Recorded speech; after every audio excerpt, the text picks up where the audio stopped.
A topic making headlines almost daily, sadly, is violence. And a big worry for a lot of parents today is where that violence stems from. Whether it's video games, upbringing, or a long list of other things, we just want the best steps on how to raise a non-violent child. So today we're tapping into the mind of our own Studio 5 parenting contributor, Heather Johnson. I just heard a little bit of a sigh. This is a big topic. It is. It feels like a hard one because it's not one, from what I understand, we can concretely identify.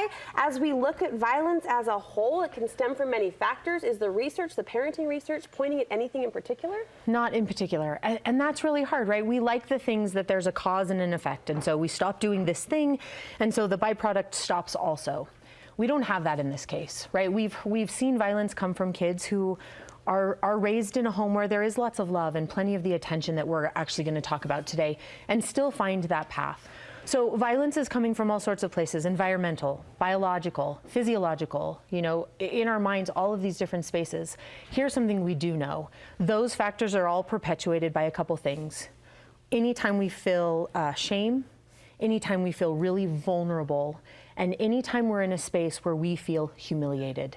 These are things that perpetuate those factors that all swirl around violence. That could already be existing. That could already be existing. You've got some great solutions I can't wait to dive into, but can I ask you and pin you down on the video game factor? I think as a parent myself, a new parent, I'm already feeling a little bit of trepidation and uncertainty about that. Those video games are violent, Heather, as you know. Does the research tell us anything about any correlations we can draw? Yeah, and we know the correlations from way back. For example, more television in a home, more violence in a home. Okay. More aggression in a home. Kids who watch excessive amounts of TV are more aggressive.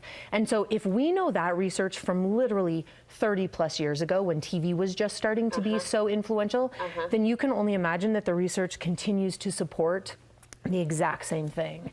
And so we're modeling this. We have to change these things in our home, because something like video games not only has a violence factor, but we've got an addiction factor. Sure. And anytime we put our kids in that situation where they don't know how to manage what is pushing and pulling them without them choosing, we run into trouble. I love this list of solutions because they're actual things parents can do on the ground to help with this topic. First, you say forming attachments with children is extremely important in this overarching process. What sort of attachments are we talking about? So this is the space where our kids, like we've talked about before, say, "Do you see me?" and we say yes. This is when you have someone tugging on your, coat saying, "Mom, Mom, Mom." And instead of them saying it 50 times, you hear it after one and you get down on their level and say, "What is it that you need? What's new? How did it go? What's going on?" Attachment points happen all day. It's our decision if we want to see them, if we want to make that connection. We also know in this space that kids need a broader range of attachment than just parents. So research shows 5 caring adults, right? We even have a number. And so it isn't just a mom and a dad. It's a space where they need grandparents or aunts and uncles or an ecclesiastical leader. They need an army of adults around them who see them, who attend to them, who care, who are there for them, right? Punishment can play a role, and a lot of times parents, we send our kids to time out in their room, in a corner, whatever it may be. It's in isolation, it's by themselves. You're suggesting maybe looking at that a little bit differently. We got to go the other way. It's not about isolating. We actually need to give more attention, not less. And we're doing this all the time. When we get frustrated, when we make it about us as parents, when we don't know what to do with a situation, we banish them, we put them away, we send them to timeout, we send them on their own.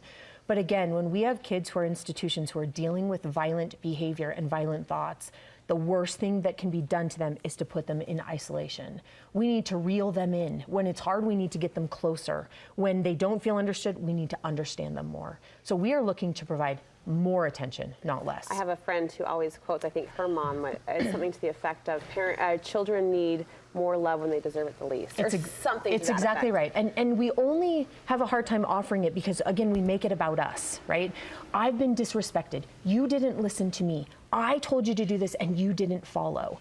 When we find ourselves processing things that way, we can't see what it is our kids need because we're so focused on what it is we didn't get, right? And the respect we don't feel we've been offered.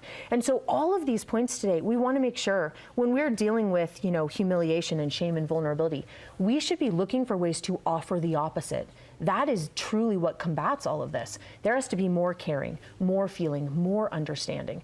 And it's our responsibility as parents to create environments where those things are are happening. Your next suggestion is to help your kids manage and understand their emotions. Now, this is a lesson that a lot of adults could benefit from as well. So how do we translate it to their little minds, on their little level? This one is one I'm extremely passionate about, and I truly believe that if you want to know how to have a better relationship, no matter where that's at, the number one factor to success in relationships is an ability to manage your emotions.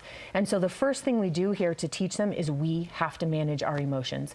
If we demonstrate violence, they will learn that violence is how we deal with things.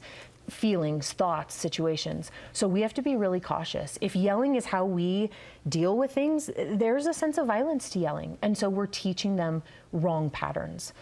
The next thing we have to do to help them manage emotions is when they feel them.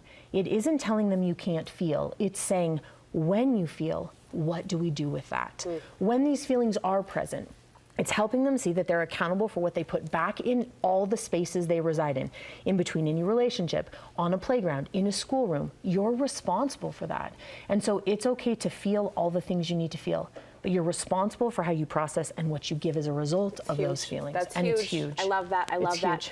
The movie Pinocchio would have us believe that our conscience is just with us, on our shoulder, in the form of a little cricket. But you're encouraging parents to actually help teach kids, help them develop a conscience. How do we do that? Well, and isn't it interesting, because every one of these has to come back to us first. If I'm not demonstrating to our children that I have a conscience, right, they're never going to pick up, or it will be very hard for them to pick up what that might look like. So how do I show them that I'm feeling bad about, or I'm feeling... Absolutely. Okay. I don't always do it right, and I don't always get things right, and oftentimes I might handle something okay, but 2 hours or a day later, I realized there might have been a different approach that would have been more beneficial.